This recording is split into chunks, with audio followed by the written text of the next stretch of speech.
Salut à tous. Concertation de l'opposition politique pour les législatives de 2019. Oui pour une liste unique, rapporte la dépêche.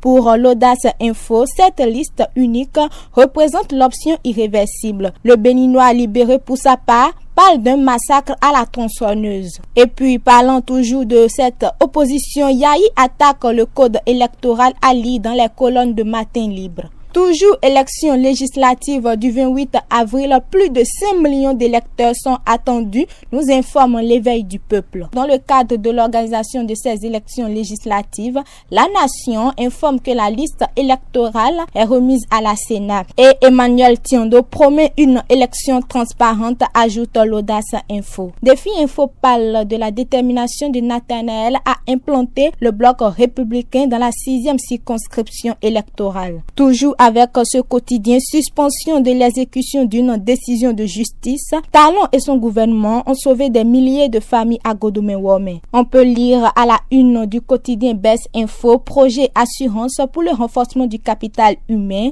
le peuple au contact des services sociaux de base. En bas du journal L'Audace Info, supposé mépris à l'égard des autorités de la République du Bénin, le Bénin expulse Christine Quentin, déléguée d'Air France Bénin-Togo. En résumé, le Béninois libéré parle de Christine Quentin, déclarée persona non grata. Conseil des ministres dans le même journal, des mesures pour une campagne de transhumance apaisée. Soleil levant à présent, affrontement entre deux collectivités hier à Soava, plus de 15 blessés graves, énormes dégâts matériels, tension toujours palpable. Le journal ajoute que tout est parti d'un litige domanial datant de plus de 45 ans et le gouvernement doit intervenir pour éviter le pire. Le journal du service public parle des investissements majeurs en 2 ans dans le cadre des volets sport et culture du PAG. À l'Inter à présent, le quotidien Nassiara rapporte que la CPI a suspendu la décision de libération de Laurent Gbagbo et Blé Goudé